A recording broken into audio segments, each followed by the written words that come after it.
ए पंखा को नजदीक करो न जी। सब पंखा अपने में घुसा लो, समझा। चलिए, कैसे हैं आप लोग? बोला बहुत अच्छे हैं। बाहर बहुत अच्छे हैं, इसका मतलब है पढ़ाई लिखाई सही से हो रहा है ना। स्टूडेंट लाइफ में अगर पढ़ाई लिखाई सही से हो तब बहुत अच्छा हुआ। ठीक है,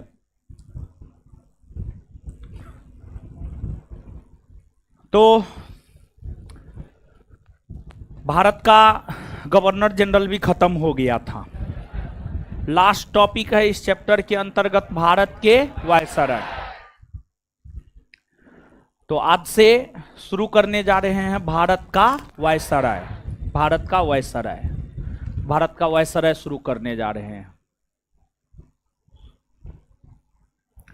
तो भारत का वायसराय शुरू करने जा रहे हैं। भारत के वायसराय को पढ़ते हैं अब हम लोग, लेकिन उससे पहले कल जो पढ़ाए हैं 2-4-5 प्रश्न पूछते हैं, जिनसे पूछेंगे जवाब वही दीजिएगा। उधर खड़ा हो जाइए हीरो, आप अपने बगल वाला खड़ा कीजिए ना। हाँ बताइए, बताइए क्या बताइएगा, कुछ बताइए, बताइए।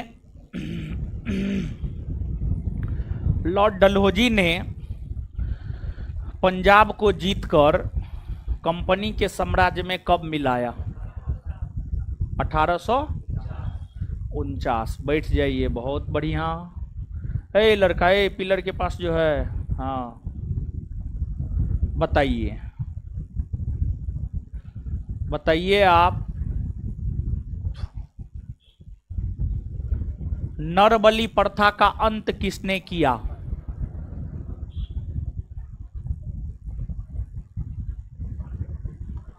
लॉर्ड हार्डिंग प्रथम।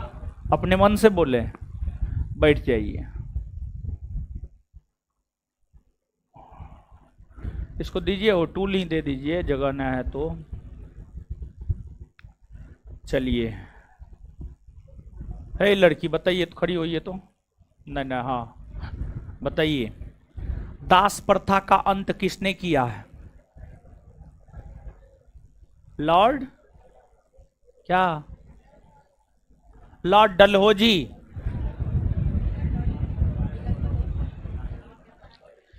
आपको तो रेमन मैग्सेसे पुरस्कार मिलना चाहिए, जिसको एशिया का नोबेल कहा जाता है। कल न पढ़ी है जी, रिवीजन नहीं करती है। बट सजने सवरने से फुर्सते न है तू लोग को, है कुत्ता बिल्ली जैसे खड़ते रहता है। चलिए, है लड़की, है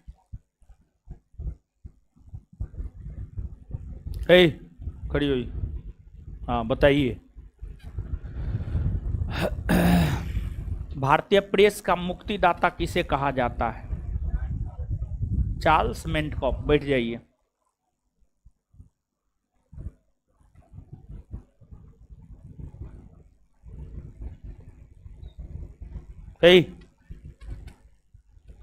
बताइए।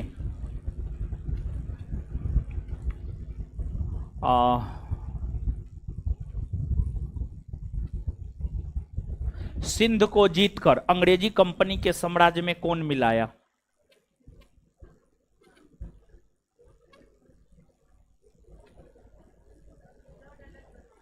Lord Ellenborough. बैठ जाइए, बताइए। आप ही के साथ ही सबको भी पढ़ाए, सिर्फ आप ही तो एगो हैं जो जवाब नहीं दिए हैं। रेमन मैग्सेसे काम नहीं चलेगा इसको। सर्वोत्कृष्ट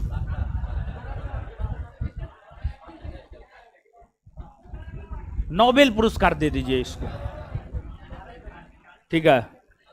चलिए बैठ जाइए, नोबेल पुरस्कार दे दिया गया है अब आपको। चलिए आइए अब।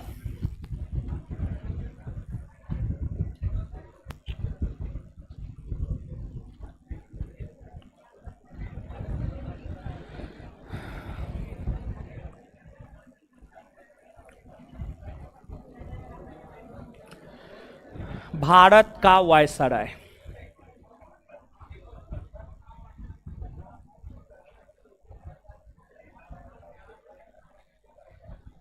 ए, शांत हो जाइए, शांति बनाइए। भारत का वायसराय, देखिए भारत के वायसराय, भारत के वायसराय की अगर हम लोग बात करें तो जो भारत का प्रथम वायसराय है, भारत का प्रथम वायसराय बना है लॉर्ड कैनिंग। और वायसराय का पद अगर देखा जाए तो वायसराय का पद 1858 से 1947 तक अस्तित्व में रहा है। वायसराय के पद पर लॉर्ड कैनिंग, लॉर्ड कैनिंग के बाद लॉर्ड एल्गिन प्रथम, sir John Lawrence, Lord Mayo, Lord Northbrook, Lord Lytton, Lord Ripon, Lord Dufferin, Lord Lansdowne, Lord Elgin द्वितीय, लॉर्ड कर्जन, लॉर्ड मिंटो द्वितीय, लॉर्ड हार्डिंग द्वितीय, Lord Chelmsford, Lord Reading, Lord Irwin, Lord Willingdon, Lord Linlithgow, Lord Wavell और Lord Mountbatten. इतने लोग हैं जो इस पद को सुशोभित किए हैं। अब इनमें से किसके समय कौन सी घटनाएं घटित हुई है? देखिए, भारत के वायसराय से जो संबंधित प्रश्न पूछा जाता है, एक दो परीक्षा का प्रश्न हम आपको बोल रहे हैं। जैसे बिहार एसआई का पूछा हुआ एक प्रश्न है कि भारत छोड़ो आंदोलन जब 1942 में शुरू हुआ था तो उस समय भारतीय वायसराय कौन था? तो उस समय था लॉर्ड लिन लिथगो, लॉर्ड लिन लिथगो। फिर इसके बाद एक और अन्य परीक्षा का पूछा गया प्रश्न हम आपको बतला रहे हैं। जब कांग्रेस की स्थापना हुई थी तो कांग्रेस की स्थापना के समय भारत के वायसराय कौन थे? तो कांग्रेस की स्थापना के समय भारत के वायसराय की अगर हम बात करें तो कांग्रेस की स्थापना के समय भारत के वायसराय थे लॉर्ड डफरीन, लॉर्ड डफरीन। फिर अलग अलग वायसराय ने अलग अलग कार्यों को अंजाम दिया है। जैसे लॉर्ड कर्जन ने बंगाल का विभाजन किया है तो आपसे पूछा जाता है बंगाल का विभाजन किसने किया है? तो लॉर्ड कर्जन ने किया है। फिर लॉर्ड लीटन ने सिविल सेवा प्रतियोगिता परीक्षा में शामिल होने की उम्र को घटाकर 21 वर्ष से घटाकर 19 वर्ष कर दिया।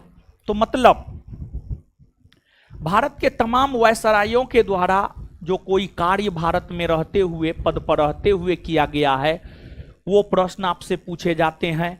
और उसके साथ ही साथ जो है आपसे ये पूछे जाते हैं कि कौन सी घटना जो है आपको किस वायसराय के समय हुई है, कौन सी घटना किस वायसराय के समय हुई है।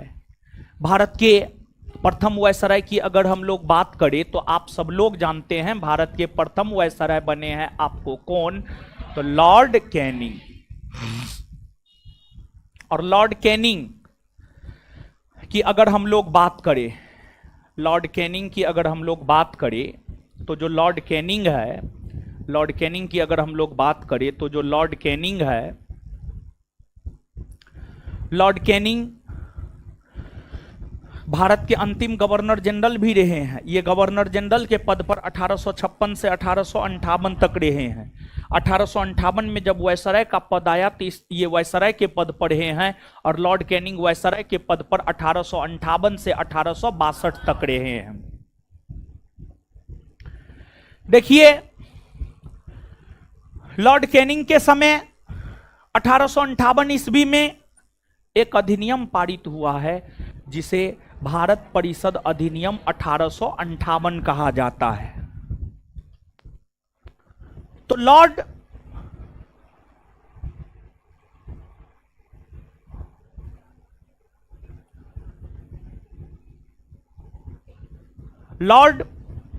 कैनिंग की अगर हम बात करें तो जो जो लॉर्ड कैनिंग है, लॉर्ड कैनिंग के समय जो है, लॉर्ड कैनिंग की अगर हम बात करें तो लॉर्ड कैनिंग के समय एक अधिनियम 1858 में पारित हुआ है और लॉर्ड कैनिंग के समय ही एक अधिनियम 1861 में भी पारित हुआ है, 1861 में भी पारित हुआ है।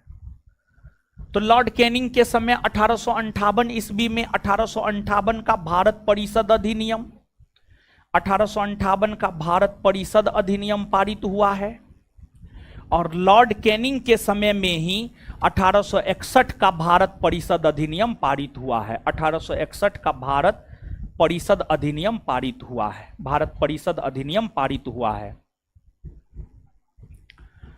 देखिए इस अधिनियम की यूं तो कई सारी विशेषताएं हैं, पॉलिटी में इन अधिनियमों के विशेषता के विषय में आपको बतलाया जाता है, लेकिन मूल तौर पर 1858 के भारत परिषद अधिनियम के संदर्भ में जो यहां पर जानना है आपको, सिर्फ वो बात हम आपको बता देते हैं। देखिए आप सब लोग जानते हैं कि भारत में अंग्रेजों का शासन रहा है, आप सब लोग जानते हैं कि भारत में अंग्रेजों का शासन रहा है और भारत में अंग्रेजों के शासन की अगर हम लोग बात करें तो भारत में जो अंग्रेजों का शासन रहा है, भारत में अंग्रेजों का शासन 1757 से 1947 तक रहा है, 1757 से 1947 तक रहा है। 1757 ईस्वी से 1947 ईस्वी तक भारत में अंग्रेजों का शासन रहा है। ऐसे अंग्रेजों का भारत आगमन 1600 ईस्वी में ही हो गया था। 1600 ईस्वी से लेकर 1757 ईस्वी तक अंग्रेज भारत में सिर्फ और सिर्फ व्यापार किया। अंग्रेजों ने भारत में शासन करना शुरू किया है 1757 से, और 1757 से 1947 ईस्वी तक अंग्रेजों ने भारत में शासन किया है। अब अंग्रेजों ने जो इस अवधि के दौरान भारत में शासन किया है, अंग्रेजों ने जो 1757 से 1947 ईस्वी के बीच में शासन किया है, इस अवधि के दौरान अंग्रेजों ने भारत में दो रूपों में शासन किया है। इस अवधि के दौरान 1757 से 1857 तक भारत में अंग्रेजी कंपनी का शासन रहा है, अंग्रेजी कंपनी का शासन रहा है, अंग्रेजी कंपनी का शासन रहा है। और फिर 1858 से 1947 तक अगर देखा जाए तो 1858 से 1947 तक भारत में ब्रिटिश संसद का शासन रहा है, ब्रिटिश संसद का शासन रहा है, ब्रिटिश संसद का शासन रहा है। अंग्रेजों ने भारत में 1757 से 1857 तक शासन किया है। अंग्रेजों ने जो भारत में 1757 से 1947 तक शासन किया है, इस अवधि के दौरान 1757 से 1857 तक अंग्रेजी कंपनी ने शासन किया है और 1858 से 1947 तक ब्रिटिश संसद ने शासन किया है, ब्रिटिश संसद ने शासन किया है। जैसे एक बात बताइए, जियो कंपनी और भारत की संसद में कुछ अंतर है? बताइए। बहुत अंतर है। जियो कंपनी एक प्राइवेट कंपनी है, भारत की संसद है, संवैधानिक संस्था है। भारत की संसद संवैधानिक संस्था है और जियो कंपनी भारत की एक प्राइवेट कंपनी है। जो अंतर जियो कंपनी और भारत की संसद में है, वही अंतर ब्रिटिश कंपनी और ब्रिटिश संसद में है। तो भारत में अंग्रेजों ने दो रूपों में शासन किया है। अंग्रेजों ने 1757 से 1857 के भीतर में जो शासन किया है, इस दरमियान अंग्रेजी कंपनी का शासन था और इस दरमियान ब्रिटिश संसद का शासन था। तो लॉर्ड कैनिंग के समय 1858 का जो भारत परिषद अधिनियम पारित हुआ था, उस 1858 के भारत परिषद अधिनियम के तहत भारत से कंपनी के शासन का, अंग्रेजी कंपनी के शासन का अंत कर दिया गया और भारत में ब्रिटिश संसद के शासन की स्थापना हुई। भारत में ब्रिटिश संसद के शासन की स्थापना हुई। तो लॉर्ड कैनिंग के विषय में यह बात आपको याद रखनी है। आपसे पूछा जाता है, आपसे क्या पूछा जाता है, तो आपसे यह पूछा जाता है किसके शासनकाल के समय अंग्रेजी कंपनी के शासन का भारत में अंत हुआ और भारत की शासन की बागडोर ब्रिटिश संसद या ब्रिटिश ताज के हाथ में या ब्रिटिश क्राउन के हाथ में गया। तो यह हुआ है आपको लॉर्ड कैनिंग के समय, लॉर्ड कैनिंग के समय, लॉर्ड कैनिंग के समय। दूसरा प्रश्न यहां पर जो बनता है, जो आपसे आपके परीक्षा में पूछा जा सकता है, वह यह है कि किस अधिनियम के तहत, किस अधिनियम के तहत अंग्रेजी कंपनी के शासन का भारत में अंत कर दिया गया और ब्रिटिश संसद के शासन की शुरुआत हुई। तो आंसर हो जाएगा 1858 का भारत परिषद अधिनियम। बात समझे? कोई दिक्कत है? नहीं, चलिए ठीक है। इसके बाद लॉर्ड कैनिंग को और आप जानिए। एक तो पहली बात हम लोगों ने यह जाना, लॉर्ड कैनिंग का ऐसे शासनकाल है 1856 से 62, लेकिन 1856 से 1858 भारत के गवर्नर जनरल के तौर पर, 1858 से 1862 भारत के वायसराय के पद पर। इन्हीं के शासनकाल के समय अगर देखा जाए तो 1860 ईस्वी में, 1860 ईस्वी में, इन्हीं के शासनकाल के समय 1860 ईस्वी में भारत में पहली बार जेम्स विल्सन के द्वारा, जेम्स विल्सन के द्वारा बजट पेश किया गया था। जेम्स विल्सन के द्वारा भारत में पहली बार बजट पेश किया गया था। बजट पेश किया गया था। बजट क्या होता है? तो बजट सरकार के एक वर्ष के आय और व्यय, मतलब इनकम और खर्च का लेखा जोखा होता है।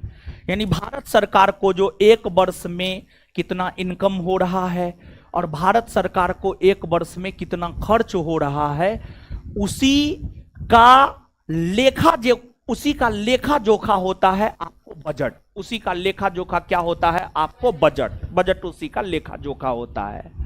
और भारत में आप देखते होंगे भारत सरकार के द्वारा प्रत्येक वर्ष 1 फरवरी को बजट पेश किया जाता है। तो भारत में अभी भी बजट पेश किया जाता है, लेकिन भारत का पहला बजट अगर देखा जाए तो भारत का पहला बजट 1860 ईस्वी में लॉर्ड कैनिंग के समय ही जेम्स विल्सन के द्वारा प्रस्तुत किया गया था। और इस बजट के जरिए ही पहली बार इनकम टैक्स, आयकर को इंट्रोड्यूस किया गया था। इस बजट के जरिए ही पहली बार भारत में इनकम टैक्स, आयकर को इंट्रोड्यूस किया गया था।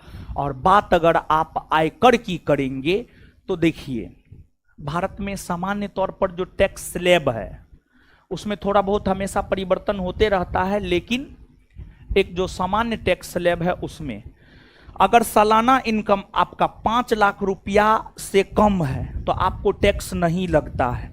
5 लाख रुपया से सालाना इनकम अगर ज्यादा है तो फिर आपको टैक्स लगता है, तो आपके इनकम पर जो आपसे टैक्स लिया जाता है उसी को इनकम टैक्स कहा जाता है। आपके आय पर जो आपसे टैक्स लिया जाता है, भले आप कमाते हैं उससे मतलब नहीं है, लेकिन आपके इनकम पर आपसे टैक्स लिया जाता है भारत सरकार के द्वारा।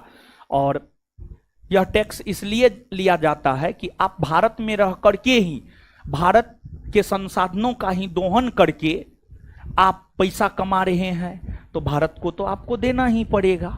समझ गए? तो आपके इनकम पर जो टैक्स लगता है उसी को इनकम टैक्स कहा जाता है।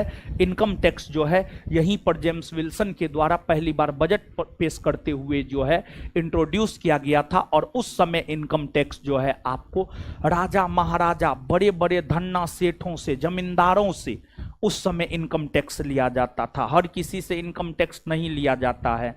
जैसे आप लोग हैं, आप लोग का अभी इनकम थोड़े है, तो आप लोगों से टैक्स नहीं लिया जाता है। लेकिन कल के डेट में जा करके मान लिया जाए कि आप बहुत बड़ा ऑफिसर बन गए, आपका इनकम 10 लाख, 15 लाख, 20 लाख रुपया पर ईयर हो गया, या फिर आप बहुत बड़ा बिजनेसमैन बन गए, आपका इनकम करोड़ों में है, तो उस कंडीशन में आपको अपने आय पर जो है टैक्स देना होगा। समझ गए, यही आय टैक्स है, यह इन्हीं के द्वारा इंट्रोड्यूस किया गया था।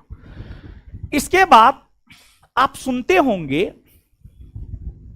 कि इंडियन पेनल कोड की धारा 302, इंडियन पेनल कोड की धारा 309, 307, 302 में है हत्या, 307 में है आधा, हाफ मर्डर, और 309 में है, 309 में है आत्महत्या, 309 में आत्महत्या, 302 में हत्या, 307 में हाफ मर्डर।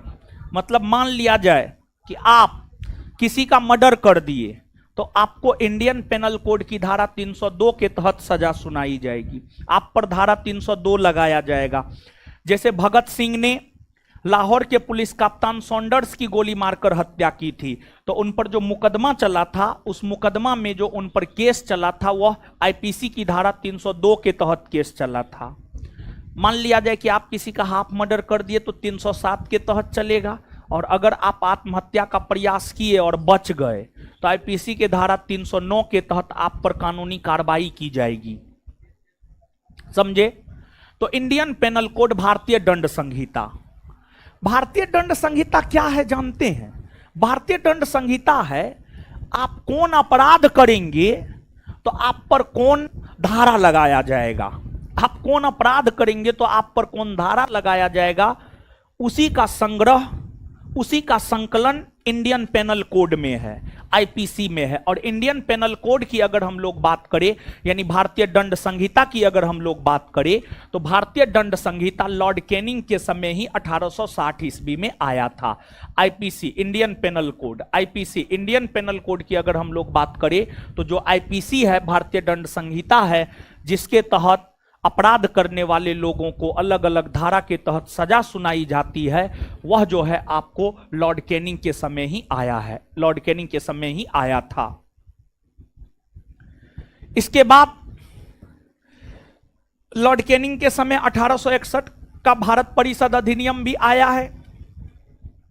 लॉर्ड कैनिंग के समय जो 1861 का भारत परिषद अधिनियम आया है, इस अधिनियम की अगर हम बात करें तो इस अधिनियम के तहत भारत में पोर्टफोलियो प्रणाली की शुरुआत हुई है, या मंत्रिमंडलीय प्रणाली की शुरुआत हुई है। अब कहिएगा पोर्टफोलियो प्रणाली या मंत्रिमंडलीय प्रणाली क्या है?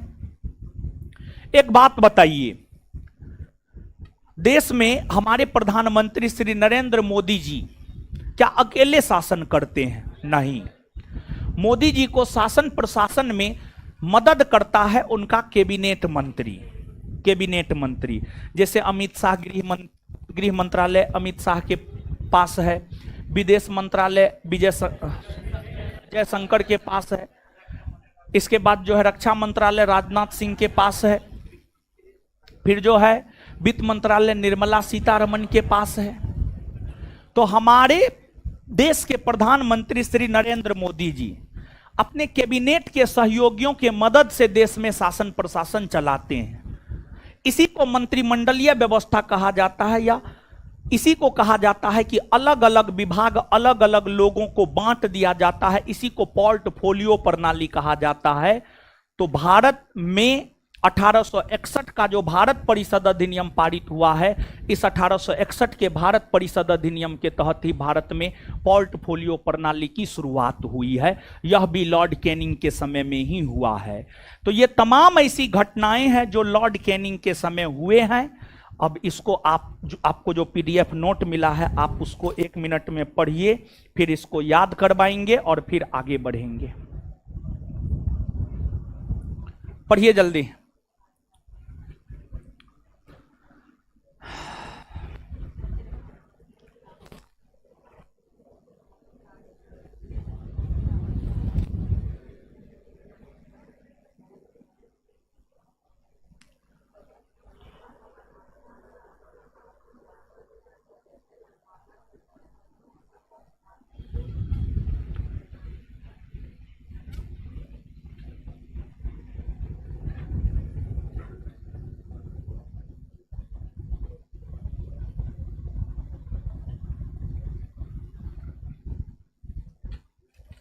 पढ़ लिए गुरुजी लोग? चलिए बताइए हीरो सब, आइए बताइए फटाफट, बताइएगा किसके समय कंपनी के शासन का अंत हुआ और ब्रिटिश क्राउन के शासन की शुरुआत हुई? अच्छा, ब्रिटिश कंपनी के शासन का अंत और ब्रिटिश क्राउन के शासन की शुरुआत किस अधिनियम के तहत हुई? 1858 का भारत परिषद। क्लियर है ये बात? इसके बाद आगे बताइएगा किसके समय भारत में पहली बार बजट पेश किया गया है? Lord Canning. लॉर्ड कैनिंग के समय पहली बार भारत में बजट कब पेश किया गया? कब पेश किया गया? 1860 में। और भारत में पहली बार बजट किसने प्रस्तुत किया? किसने? अच्छा, इसके बाद भारतीय दंड संहिता कब आया है? 1860 में जब भारतीय दंड संहिता आया था तो उस समय भारतीय वायसराय कौन थे? भारतीय वायसराय कौन थे? चलिए, 1861 के भारत परिषद अधिनियम के पारित होने के समय भी वायसराय कौन थे? वायसराय कौन थे?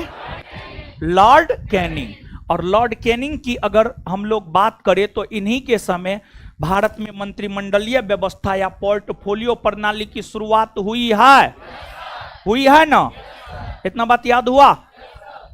चलिए अब इससे आगे, लॉर्ड कैनिंग के बाद जो अगला वायसराय बना है, लॉर्ड कैनिंग के बाद जो अगला वायसराय बना है उसका नाम है आपको लॉर्ड एल्गिन प्रथम। लॉर्ड एल्गिन प्रथम। और लॉर्ड एल्गिन प्रथम की अगर हम लोग बात करें तो इनका शासन काल है 1862 से 1864। लॉर्ड एल्गिन प्रथम का शासन काल है 1862 से 1864। देखिए, इनके द्वारा किया गया जो सबसे महत्वपूर्ण कार्य है, इनके द्वारा किया गया सबसे महत्वपूर्ण कार्य यह है कि इन्होंने वहाबी आंदोलन को दबा दिया, वहाबी आंदोलन का अंत कर दिया, वहाबी आंदोलन को समाप्त कर दिया, या यूं कहे वहाबी आंदोलन का दमन इन्होंने कर दिया, दमन इन्होंने कर दिया। अब सवाल ये उठता है कि वहाबी आंदोलन क्या है? देखिए, आगे आधुनिक भारतीय इतिहास में ही आप एक चैप्टर पढ़ेंगे सामाजिक धार्मिक सुधार आंदोलन।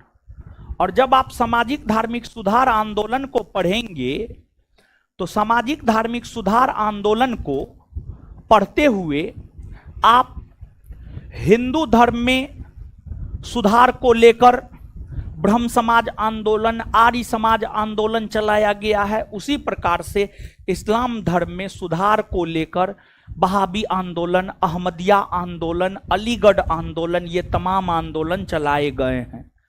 वहाबी आंदोलन इस्लाम धर्म में चलने वाला एक सुधारवादी और सांप्रदायिक आंदोलन था।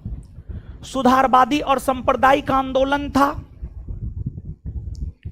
ऐसा इसलिए हम कह रहे हैं कि वहाबी आंदोलन सांप्रदायिक आंदोलन था। ऐसा इसलिए हम कह रहे हैं कि जो वहाबी आंदोलन था, वहाबी आंदोलन ने जिहाद का नारा दिया था, जिहाद का नारा दिया था। जैसे मुगल बादशाह औरंगजेब ने जिहाद का नारा दिया, अकबर ने भी जिहाद का नारा दिया है, बाबर ने भी जिहाद का नारा दिया। मुस्लिम शासक जब हारने लगता था ना तो जिहाद का नारा दे देता था। इसके बाद तो वहाबी आंदोलन में जिहाद का नारा दिया गया। दूसरी बात, जिस प्रकार औरंगजेब अपना लक्ष्य बनाया था भारत को इस्लामी राष्ट्र के रूप में तब्दील करना है, भारत जो हिंदुओं का देश रहा है उसको इस्लामी राष्ट्र के रूप में तब्दील करना है, यह लक्ष्य था औरंगजेब का। और जो लक्ष्य औरंगजेब का था वही लक्ष्य वहाबी आंदोलन का भी था। जो लक्ष्य औरंगजेब का था वही लक्ष्य वहाबी आंदोलन का भी था। तो वहाबी आंदोलन का लक्ष्य सांप्रदायिक था, मतलब एक खास संप्रदाय को लेकर था, मतलब एक खास धर्म को लेकर था कि भारत को इस्लामी राष्ट्र में तब्दील करना है। यही वजह है इसे सांप्रदायिक आंदोलन कहा जाता है, और सांप्रदायिक आंदोलन की वजह से ही इसे लॉर्ड एल्गिन प्रथम ने दबा दिया। और वहाबी आंदोलन के नेतृत्वकर्ता सैयद अहमद राय बरेलवी थे, सैयद अहमद राय बरेलवी थे। और वहाबी आंदोलन का सबसे प्रमुख केंद्र पटना था, वहाबी आंदोलन का सबसे प्रमुख केंद्र पटना था।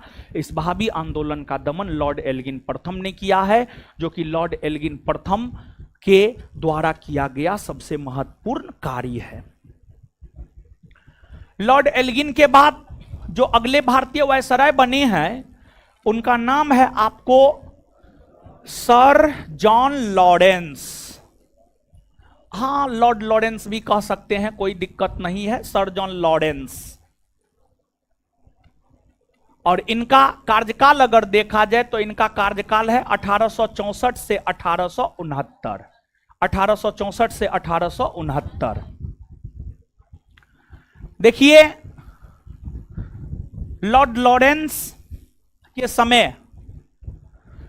अंग्रेजों ने भूटान के साथ युद्ध लड़ा। आप याद कीजिए, हम आपको बताए हैं, अंग्रेजों ने भारत में तथा भारत के आसपास अपने साम्राज्य के विस्तार को लेकर, अपने साम्राज्य के विस्तार को लेकर आंग्ल अफगान युद्ध, आंग्ल नेपाल युद्ध, आंग्ल बर्मा युद्ध, उसी क्रम में आंग्ल भूटान युद्ध, भूटान नरेश के साथ अंग्रेजों ने 1865 ईस्वी में युद्ध लड़ा था, जिसे भूटान का युद्ध कहते हैं। और भूटान का युद्ध लॉरेंस के समय ही हुआ था।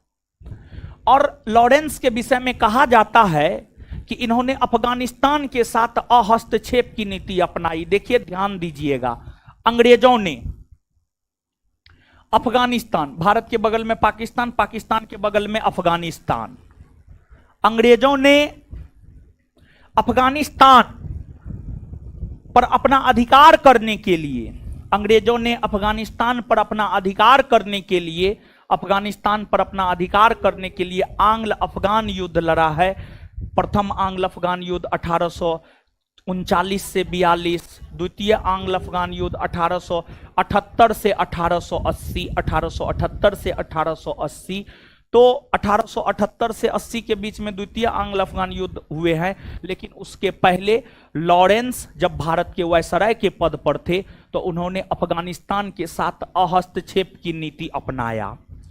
अफगानिस्तान के साथ अहस्तक्षेप की नीति अपनाया, इसका मतलब क्या है?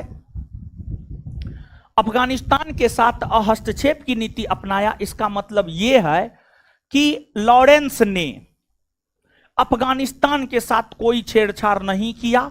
जैसे अफगानिस्तान में शासन चल रहा था वैसे लॉरेंस ने अफगानिस्तान में शासन चलने दिया। अफगानिस्तान के प्रशासनिक क्षेत्र में किसी भी प्रकार का कोई परिवर्तन लॉरेंस नहीं किए, कोई भी परिवर्तन जो है आपको लॉरेंस नहीं किए। अफगानिस्तान के साथ हस्तक्षेप की नीति अपनाया, मतलब जैसे चल रहा है वैसे चलने दिया जाए, हम हस्तक्षेप नहीं करेंगे। इसे इतिहास में शानदार निष्क्रियता का सिद्धांत कहा जाता है। लॉरेंस ने जो अफगानिस्तान के साथ हस्तक्षेप की नीति अपनाया, इसे इतिहास में शानदार निष्क्रियता का सिद्धांत कहा जाता है, शानदार निष्क्रियता का सिद्धांत कहा जाता है। तो शानदार निष्क्रियता के सिद्धांत से संबंधित प्रश्न आपसे आपके परीक्षा में पूछा जाता है। काफी अच्छा प्रश्न है कि एक तो सीधा तौर पर यह पूछा जाता है लॉरेंस ने किस देश के साथ हस्तक्षेप की नीति अपनाई, तो अफगानिस्तान के साथ। दूसरा, इसी प्रश्न को ऐसे पूछा जाता है शानदार निष्क्रियता के सिद्धांत से किस वायसराय का संबंध रहा है, तो शानदार निष्क्रियता के सिद्धांत से संबंध रहा है सर जॉन लॉरेंस का, सर जॉन लॉरेंस का। इसके बाद अगर लॉरेंस की बात की जाए तो इनके समय ओडिशा में भयंकर अकाल पड़ा था। ओडिशा में इनके समय जो है आपको भयंकर अकाल पड़ा था। लॉरेंस के बाद अगर देखा जाए तो लॉरेंस के बाद जो अगले भारतीय वायसराय बने हैं उनका नाम है Lord Mayo, Lord Mayo. Lord Mayo और लॉर्ड मेयो की अगर हम लोग बात करें तो इनका कार्यकाल है 1869 से 1872। 1869 से 1872 लॉर्ड मेयो का कार्यकाल है। लॉर्ड मेयो के समय कई सारी घटनाएं घटित हुई और लॉर्ड मेयो ने कई सारे कार्य भी किए।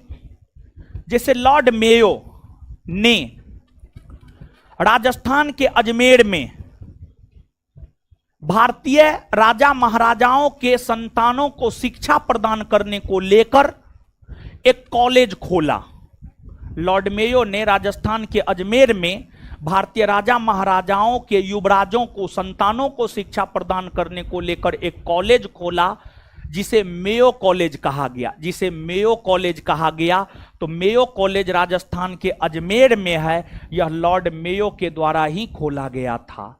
फिर लॉर्ड मेयो ने कृषि क्षेत्र में विकास को लेकर कृषि विभाग का गठन किया और लॉर्ड मेयो के समय में ही 1872 ईस्वी में भारत में पहली बार जनगणना हुई थी। लॉर्ड मेयो के समय में ही 1872 ईस्वी में पहली बार जनगणना हुई थी। भारत में प्रथम जनगणना 1872 ईस्वी में लॉर्ड मेयो के समय ही हुआ था। जनगणना, जन का मतलब होता है लोग, गणना का मतलब होता है गिनती करना। मतलब जो है आपको भारत में लोगों की गिनती होती है।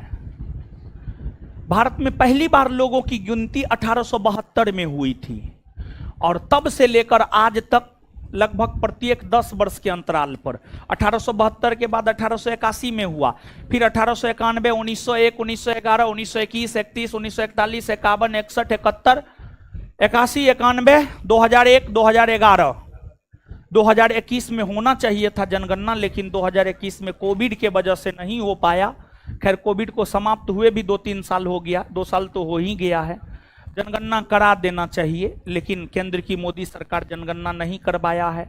अब मोदी जी को ही मालूम होगा जनगणना क्यों नहीं करवाया है, उसका रिपोर्ट क्यों नहीं आया है अभी तक। ठीक है, दूसरे को तो मालूम है नहीं, समझे। तो प्रत्येक 10 वर्ष के अंतराल पर सामान्य तौर पर जनगणना होता हुआ आया है, होता हुआ रहा है।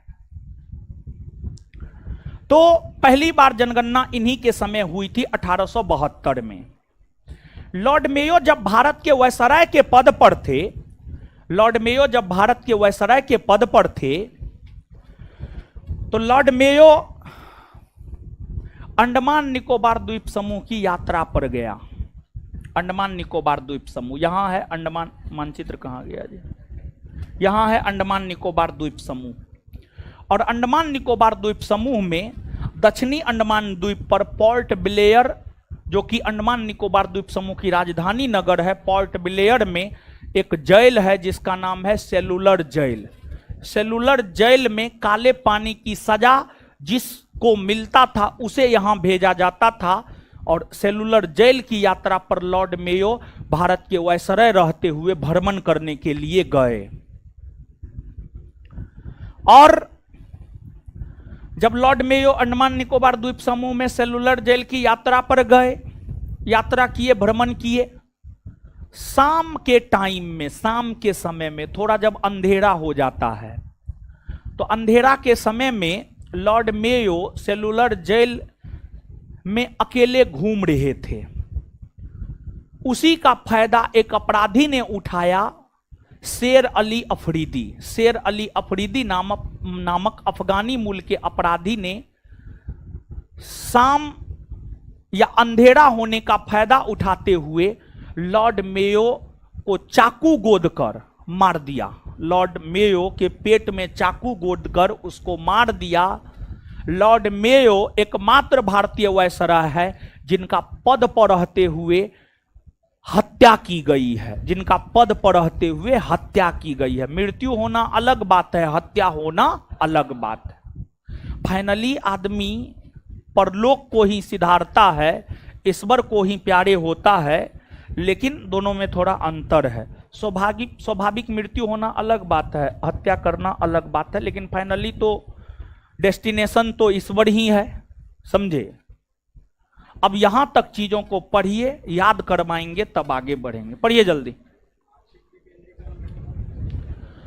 समझा देते हैं क्या होता है।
चलिए गुरुजी लोग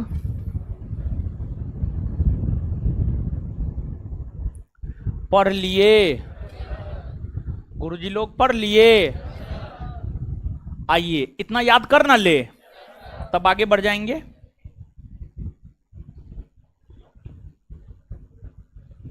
चलिए बताइए, वहाबी आंदोलन का दमन किस वायसराय ने किया? वहाबी आंदोलन का दमन किस वायसराय ने किया? आए, भूटान युद्ध कब हुआ है? भूटान युद्ध कब हुआ है? किसके समय हुआ है? किसके समय हुआ है? ओडिशा में अकाल किसके समय पड़ा है? आए, चलिए इसके बाद जो है आगे बतलाइएगा कि लॉरेंस ने किस देश के साथ हस्तक्षेप की नीति अपनाई? आए, उसे क्या कहा गया? शानदार निष्क्रियता का, उसे क्या कहा गया? तो लॉरेंस ने जो अफगानिस्तान के साथ हस्तक्षेप की नीति अपनाई उसे क्या कहा गया? शानदार निष्क्रियता का, शानदार निष्क्रियता का सिद्धांत। लॉर्ड लॉरेंस के बाद अगला वायसराय कौन बना? मेयो कॉलेज की स्थापना किसने किया? मेयो कॉलेज कहां है? राजस्थान के। मेयो कॉलेज कहां है? राजस्थान के। कृषि विभाग का गठन किसने किया? पहली बार जनगणना कब हुई है? भारत में पहली बार जनगणना कब हुई है? पहली बार जनगणना किसके समय हुई है? कौन एकमात्र ऐसे वायसराय है जिनका पद पर रहते हुए हत्या किया गया? आए, इसका हत्या किसने किया है? आए, शेर अली, शेर अली। चलिए, लॉर्ड मेयो के बाद जो अगले भारतीय वायसराय बने हैं उनका नाम है आपको Lord Northbrook. Lord Northbrook, Lord Northbrook. Lord Northbrook का कार्यकाल है 1872 से 1876। लॉर्ड नॉर्थब्रुक का कार्यकाल है 1872 से 1876। जो लॉर्ड नॉर्थब्रुक है, लॉर्ड नॉर्थब्रुक के शासनकाल की प्रमुख घटनाओं को हम लोग समझते हैं। देखिए, जैसे इस्लाम धर्म में सुधारवादी आंदोलन हुए थे उसी प्रकार से सिख धर्म में भी सुधार आंदोलन हुए थे। और सिख धर्म के अनुयायी मुख्य तौर पर पंजाब जैसे राज्यों में देखने को मिलते हैं। तो पंजाब में कूका आंदोलन हुआ था, पंजाब में कूका आंदोलन हुआ था। और पंजाब का कूका आंदोलन इन्हीं के समय हुआ था और पंजाब के कूका आंदोलन को इन्होंने ही दबा दिया, इन्होंने ही दबा दिया। इसके बाद नॉर्थब्रुक की अगर हम लोग बात करें तो इनके समय स्वेज नहर के खुल जाने के कारण भारत और यूरोप के बीच डिस्टेंस में कमी आई। स्वेज नहर की अगर हम लोग बात करें तो स्वेज नहर आपको यहां है, ये आपको भूमध्य सागर है और ये आपको लाल सागर है। ये भूमध्य सागर है और ये आपको लाल सागर है। स्वेज नहर भूमध्य सागर को लाल सागर से जोड़ता है। स्वेज नहर भूमध्य सागर को लाल सागर से जोड़ता है। जब स्वेज नहर ओपन हो गया तो भारत और यूरोप के बीच डिस्टेंस में कमी हुई और लगभग भारत और यूरोप के बीच 7000 किलोमीटर, लगभग 7000 किलोमीटर के आसपास डिस्टेंस में कमी हुई। लगभग 7000 किलोमीटर के आसपास डिस्टेंस में कमी भारत और यूरोप के बीच में हुई स्वेज नहर के खुल जाने से।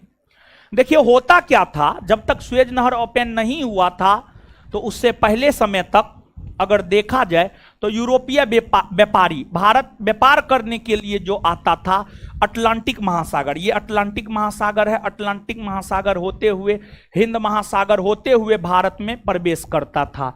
मतलब यूरोपीय व्यापारी भारत के साथ व्यापार अटलांटिक महासागर और हिंद महासागर के रास्तों के जरिए करता था। लेकिन जब स्वेज नहर खुल गया तो अब यूरोपीय व्यापारी भूमध्य सागर होते हुए, स्वेज नहर होते हुए, लाल सागर होते हुए, अरब सागर होते हुए भारत पहुंच जाता था। अरब सागर होते हुए भारत पहुंच जाता था। तो स्वेज नहर लॉर्ड नॉर्थब्रुक के समय में ही खुला और लॉर्ड नॉर्थब्रुक के समय में स्वेज नहर खुला।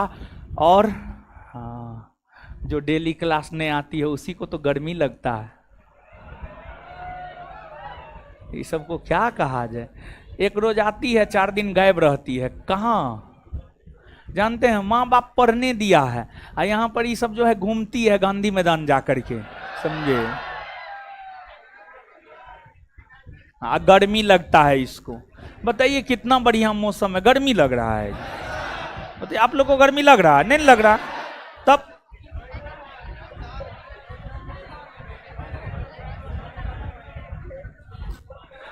कितना बदमाश लड़का है, बोल रहा है ठंडा लगता है। जिस रोज पकड़ाए आप हमारे, सब ठंडा उतार देंगे। शांति आज। अच्छा चलिए सुनिए, अब सुनिए, पढ़ने पे कंसंट्रेट कीजिए, ठीक है। नहीं तो सुनिए, आप आइए नया वाला क्लासरूम में, वहां पर देखिएगा मेरा पूरा ऊपर से लेकर नीचे तक हम भीग जाते हैं, लेकिन हम पढ़ाना छोड़ते हैं जी? नहीं छोड़ते हैं। देखिए अगर काम में मजा आए ना तो फिर गर्मी सर्दी नहीं लगता है, और काम में मजा नहीं आए तो गर्मी सर्दी बुखार सब लगता है, समझे। चलिए आइए अब। तो स्वेज नहर सुनिएगा, लॉर्ड नॉर्थब्रुक के समय में ही स्वेज नहर खुला और स्वेज नहर के खुलने के वजह से जो है भारत और यूरोप के बीच दूरी में कमी हुई। लगभग 7000 किलोमीटर के आसपास दूरी में कमी हुई, जिस वजह से भारत और यूरोप के बीच व्यापार में वृद्धि हो गई। अब व्यापारिक मार्ग थोड़ा आसान हो गया तो अब व्यापार ज्यादा होने लगा। व्यापार क्या होने लगा? ज्यादा। इसके बाद लॉर्ड नॉर्थब्रुक के समय बड़ौदा के शासक गायकवाड़, मल्हार राव गायकवाड़ पर भ्रष्टाचार का आरोप लगाकर उसे पद से हटा दिया गया, उसे पद से हटा दिया गया। और लॉर्ड नॉर्थब्रुक के बाद जो अगला वायसराय बना है उसका नाम है आपको लॉर्ड लीटन। लॉर्ड नॉर्थब्रुक के बाद जो अगला वायसराय बना है उसका क्या नाम है? Lord Lytton. Lord Lytton, Lord Lytton.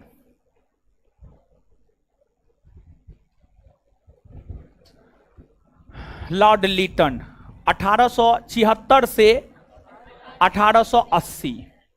देखिए लॉर्ड लीटन के विषय में हम लोग जानेंगे, लेकिन उससे पहले लॉर्ड नॉर्थब्रुक के विषय में आप एक बात और जानिए। देखिए भारत में अनेकों कुप्रथाएं फैली हुई थी, जैसे भारत में सती प्रथा, नरबली प्रथा, दास प्रथा, ये सब प्रथा था न हो। लेकिन लॉर्ड विलियम बेंटिक ने सती प्रथा का अंत कर दिया, लॉर्ड एलन बरो ने दास प्रथा का अंत कर दिया, लॉर्ड हार्डिंग प्रथम ने नरबली प्रथा का अंत कर दिया, किया ना हो। और सती प्रथा क्या है, दास प्रथा क्या है और नरबली प्रथा क्या है बता चुके हैं ना, बता चुके हैं। तो अब भारतीय समाज में फैली कुप्रथाओं में ही एक था बाल विवाह प्रथा। भारतीय समाज में फैली कुप्रथाओं में ही एक कुप्रथा था बाल विवाह प्रथा। देखिए, बाल विवाह प्रथा की अगर हम बात करें तो बाल विवाह प्रथा कम उम्र में विवाह का हो जाना, यही बाल विवाह प्रथा है। मतलब 5 बरस, 7 बरस, 8 बरस, 9 बरस, 10 बरस, 11 बरस, 12 बरस के उम्र में विवाह का हो जाना। मतलब जिस समय विवाह का मतलब तक नहीं पता होता है उस समय विवाह का हो जाना, इसी को कहा जाता है बाल विवाह प्रथा, इसी को कहा जाता है बाल विवाह प्रथा। तो 8 बरस 10 बरस में लोगों को जो है विवाह का अर्थ थोड़े पता होता, विवाह का मतलब थोड़े पता होता, नहीं पता होता है। 8 बरस 10 बरस में पता हो जाता है ना।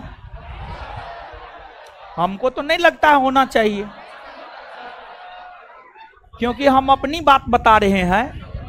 हम जब 6 या 7 साल के होंगे, लगभग 6 या 7 साल के होंगे, तो हमारी एक फुफेरी बहन थी, समझे, तो हमारे यहाँ ही रहती थी। हम भी बच्चे थे, बच्चा था 5-6 साल का, हम भी थे, वो भी 3-4 साल की रही होगी हमको लगता है। तो हमसे जब पूछता था ना कोई किससे शादी करेगा, हम उसी के साथ खेलते थे, हम कहते थे हम इसी से शादी करेंगे, समझे। तो अगर मान लिया जाए कि 6 बरस 7 बरस में हमको विवाह का मतलब पता होता, तो हम तो ये समझते कि तो हमारी बहन है और हम हिंदू हैं, हम कैसे इससे शादी करेंगे, समझे। तो 6 बरस 7 बरस 8 बरस 9 बरस में विवाह का मतलब बहुत ज्यादा पता नहीं होता है, समझे। अब हो सकता है आप लोग को पता होता होगा, वो अलग बात है, लेकिन हमको तो जहां तक हम अपने आधार पर बता रहे हैं। तो बाल विवाह प्रथा की अगर हम लोग बात करें तो बाल विवाह प्रथा कम उम्र में विवाह का हो जाना, मतलब उस उम्र में विवाह का हो जाना जब विवाह का कोई मतलब ही पता ना हो। तो बाल विवाह प्रथा भारतीय समाज की कुप्रथाओं में से एक बहुत बड़ी प्रथा थी। बाल विवाह प्रथा पर रोक लगाने को लेकर राजा राम मोहन राय, ईश्वर चंद्र विद्यासागर, आचार्य केशव चंद्र सेन सभी ने प्रयास किया, लेकिन फाइनली बाल विवाह पर रोक लगाने में सफल लॉर्ड नॉर्थब्रुक हुआ। लॉर्ड नॉर्थब्रुक ने ही भारत से बाल विवाह प्रथा का अंत किया, एक प्रकार से आप कह सकते हैं। लॉर्ड नॉर्थब्रुक के समय में ही 1872 ईस्वी में लड़की और लड़का के विवाह के न्यूनतम उम्र को निर्धारित करने के लिए 1872 ईस्वी में नेटिव मैरिज एक्ट पारित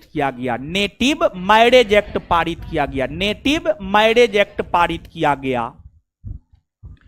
उस नेटिव मैरिज एक्ट के तहत लड़की और लड़का के विवाह का न्यूनतम उम्र निर्धारित किया गया, और नेटिव मैरिज एक्ट के तहत लड़की के विवाह का न्यूनतम उम्र 14 बरस और लड़का के विवाह का न्यूनतम उम्र 18 बरस निर्धारित किया गया।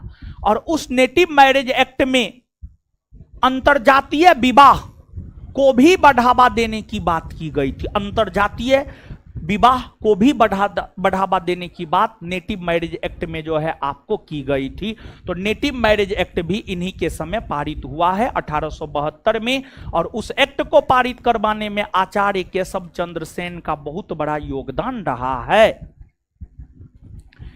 इसके बाद आपको लॉर्ड लीटन की अगर हम बात करें तो ये प्रतिक्रियावादी वायसराय था। मतलब इसका ये है, ये जो है ना हर काम भारतीयों के विपक्ष में जाकर किया। इन्होंने भारतीयों से उनका अधिकार छीनने का काम किया। इन्होंने भारतीयों को उनका अधिकार दिया नहीं, बल्कि इन्होंने भारतीयों से उनका अधिकार छीन लिया। इन्होंने भारतीयों से उनका अधिकार छीन लिया। इन्होंने भारतीयों से उनका अधिकार छीन लिया। समझ गए? तो आपको लॉर्ड लिटन प्रतिक्रियावादी कार्य किया, भारतीयों से उनका अधिकार छीन लिया। कैसे? देखिए, भारतीयों को अस्त्र शस्त्र रखने का अधिकार था, लेकिन इन्होंने या इनके शासनकाल के समय 1878 ईस्वी में भारतीय शस्त्र अधिनियम पारित हुए और भारतीय शस्त्र अधिनियम के तहत भारतीयों से शस्त्र रखने के अधिकार छीन लिए गए। भारतीयों से शस्त्र रखने के अधिकार छीन लिए गए। इसके बाद समाचार पत्र, मतलब जैसे Dainik Jagran, Hindustan times of India, Dainik Bhaskar, Prabhat Khabar, ये सब समाचार पत्र है ना हो, ये सब छपता है ना हो। चलिए, तो वैसे ही ब्रिटिश काल में भारतीय भाषा मतलब हिंदी में, बांग्ला में, मराठी में, गुजराती में, उर्दू में, ये सभी भारतीय भाषाओं में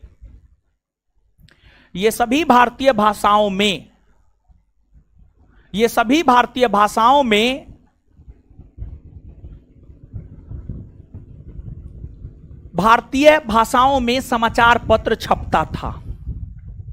लेकिन इन्होंने भारतीय भाषाओं में छपने वाले समाचार पत्र पर प्रतिबंध लगाने का काम किया और इनके समय 1878 ईस्वी में ही वर्नाकुलर प्रेस एक्ट आया था। इनके समय 1878 ईस्वी में ही वर्नाकुलर प्रेस एक्ट आया। इनके समय 1878 ईस्वी में ही वर्नाकुलर प्रेस एक्ट आया और वर्नाकुलर प्रेस एक्ट के तहत ही भारतीय भाषा में छपने वाले समाचार पत्र पर प्रतिबंध लगा दिया गया। मतलब कहा गया कि अब हिंदी, उर्दू, बांग्ला, मराठी जैसे भारतीय भाषा में समाचार पत्र नहीं छपेंगे, अब सिर्फ और सिर्फ अंग्रेजी भाषा में समाचार पत्र छपेगा। अब सिर्फ और सिर्फ अंग्रेजी भाषा में समाचार पत्र छपेगा। अंग्रेजी भाषा में समाचार पत्र छपेगा। तो भारतीय भाषा में छपने वाले समाचार पत्र पर प्रतिबंध वर्नाकुलर प्रेस एक्ट, जो कि 1878 में आया है, इसके तहत लगाने का काम लॉर्ड लिटन ने किया। लॉर्ड लिटन स्वयं बहुत बड़े कवि और बहुत बड़े साहित्यकार थे। साहित्य के दुनिया का ओवन मेरिडिथ इन्हें कहा जाता है। साहित्य के दुनिया का ओवन मेरिडिथ इन्हें कहा जाता है। लेकिन इन्होंने भारतीय भाषा में छपने वाले समाचार पत्र पर प्रतिबंध लगा दिया। और देखिए, जैसे आईएएस, आईपीएस का परीक्षा यूपीएससी कंडक्ट करवाता है, आईएएस आईपीएस जैसा ही पहले हुआ करता था ICS, Indian Civil Services. ICS की परीक्षा में भारत और लंदन दोनों के लोग भाग लेते थे और आईसीएस की परीक्षा में धीरे धीरे भारतीयों की संख्या जब बढ़ने लगी तो इनकी यह इच्छा थी कि आईसीएस अधिकारी के तौर पर कम से कम भारतीयों को लिया जाए और इसी वजह से इन्होंने आईसीएस परीक्षा में शामिल होने की उम्र को 21 वर्ष से घटाकर 19 वर्ष कर दिया। 21 वर्ष से घटाकर 19 वर्ष कर दिया।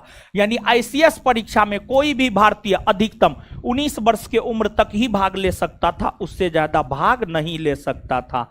आज के डेट में तो आप 18-19 वर्ष में तो जो है आप फॉर्म भरना, सरकारी नौकरी के लिए फॉर्म भरना शुरू करते हैं और उस समय देखिए 19 वर्ष में आपका सरकारी नौकरी में वैलिडिटी खत्म। समझ गए? तो इन्होंने सिविल सेवा प्रतियोगिता परीक्षा में शामिल होने की उम्र को भी 21 वर्ष से घटाकर 19 वर्ष कर दिया।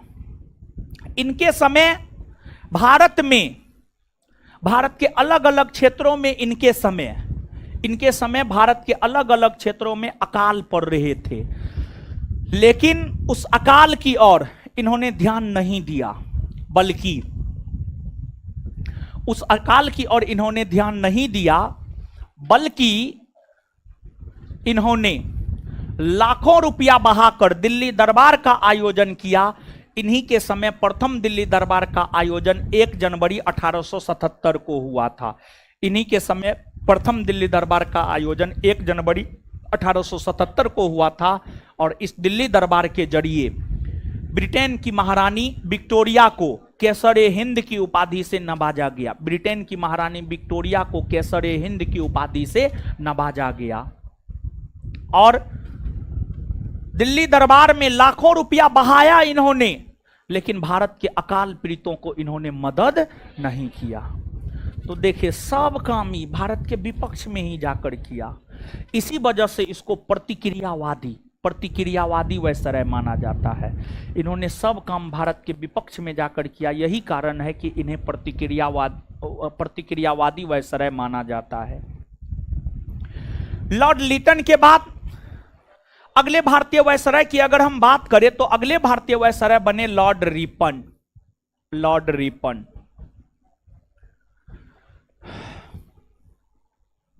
लॉर्ड रिपन और लॉर्ड रिपन की अगर हम बात करें तो लॉर्ड रिपन का शासनकाल है 1880 से 1884। सॉरी, 1880 से 1884। जानते हैं, ये भारत का सबसे अधिक लोकप्रिय वायसराय हुआ। ई वायसराय जो है सब काम भारतीयों के समर्थन में किया। एक तो सबसे पहले इन्होंने क्या किया समझिएगा।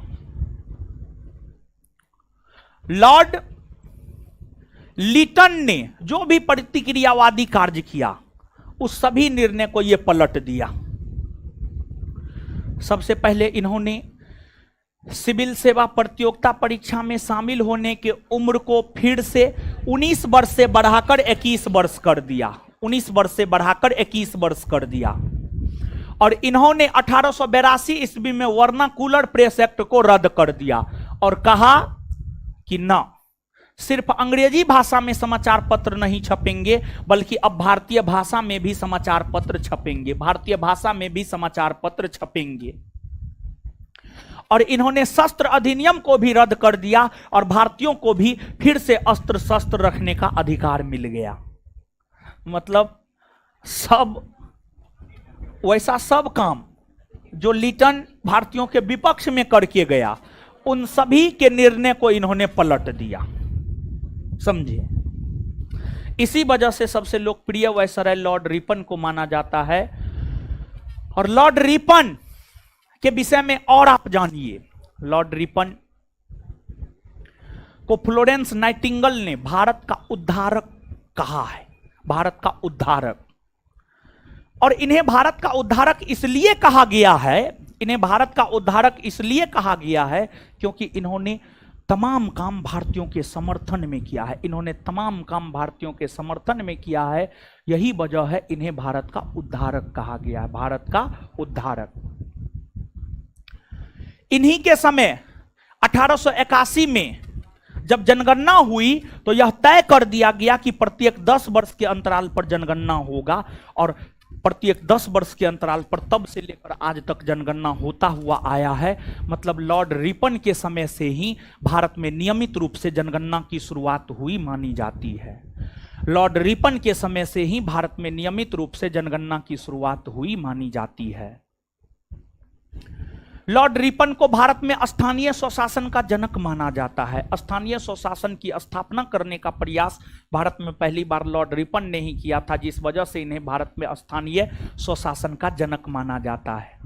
इन्हीं के समय 1881 ईस्वी में प्रथम कारखाना अधिनियम आया था। इन्हीं के समय 1881 ईस्वी में प्रथम कारखाना अधिनियम आया था। और प्रथम कारखाना अधिनियम के तहत बच्चों को रियायत देने का काम किया गया, बच्चों को राहत देने का काम किया गया। देखिए, जब अंग्रेजी कंपनी का शासन था, जब अंग्रेजों का शासन था, तो अंग्रेजी शासन के दौरान जो कारखाना होते थे उस कारखाना में 5 वर्ष के बच्चा को काम करवाया जाता था, 6 वर्ष के बच्चा को काम करवाया जाता था। मतलब 7 वर्ष से कम उम्र के बच्चा को भी काम करवाया जाता था। और 10 घंटा 12 घंटा 15 घंटा करके काम करवाया जाता था।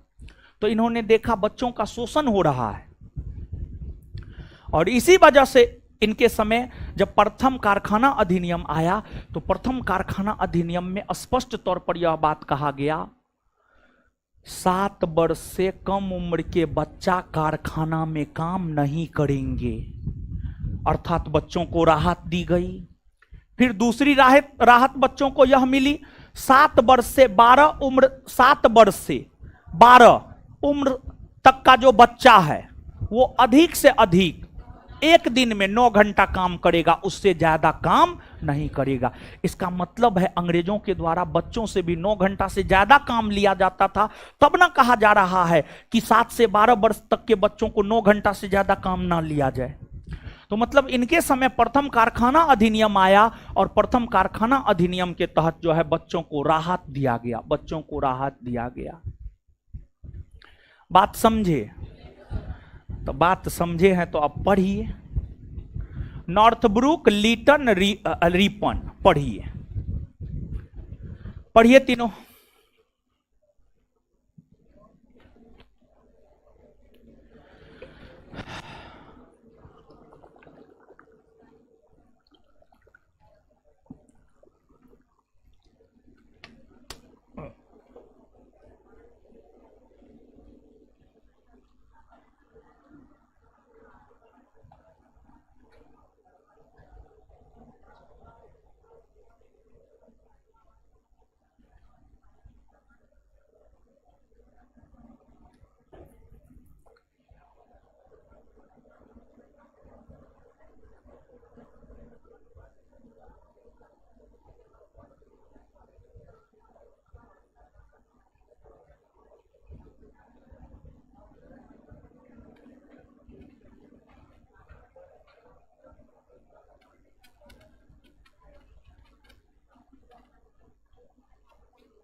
चलिए, पढ़ लिए हो?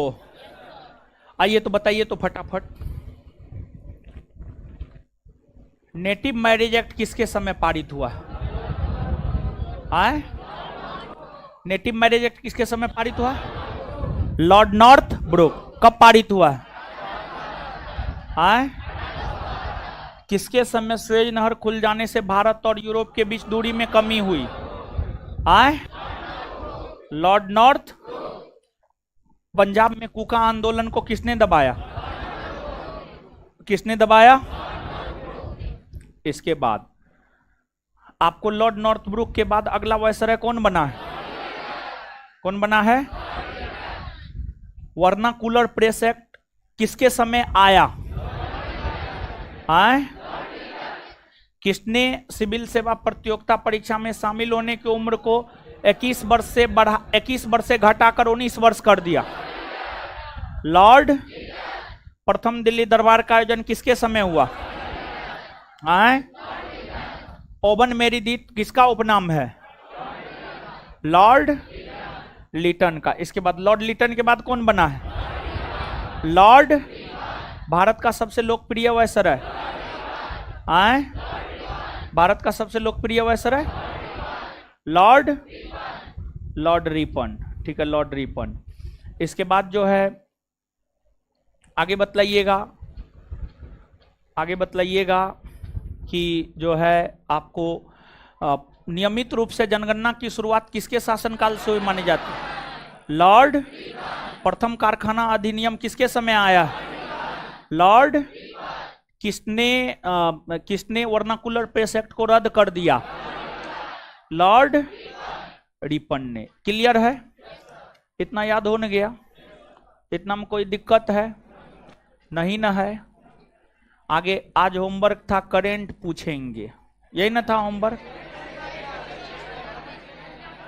याद करने के लिए भी नहीं बोले थे? हाँ, लड़का का कॉपी चेक होगा और पूछेंगे भी, दोनों चीज था। कब? परीक्षा के बाद याद करेंगे, मारेंगे मुंह तोड़ देंगे हम ज्यादा बकर बकर की। तो कल नहीं बोले थे हम याद करने के लिए? उसी दिन बोले थे ना? है?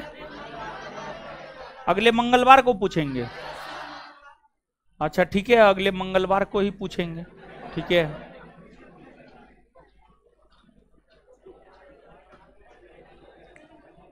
चलिए लड़का लोग आज इतना ही रहने दीजिए, समझे? इससे आगे हम लोग अगले क्लास में देखेंगे। और इसको कॉपी में उतार रहे हैं ना? कॉपी में उतारते जाइए। एक क्लास और लगेगा, एक क्लास में खत्म हो जाएगा अब। ठीक है, चलिए कॉपी पलटिए तो अपना अपना लड़का लोग करंट और इतिहास दोनों कॉपी पलटिए।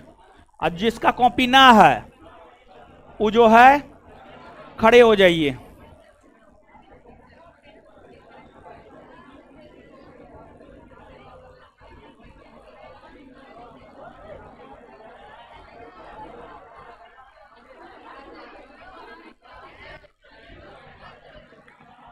चलिए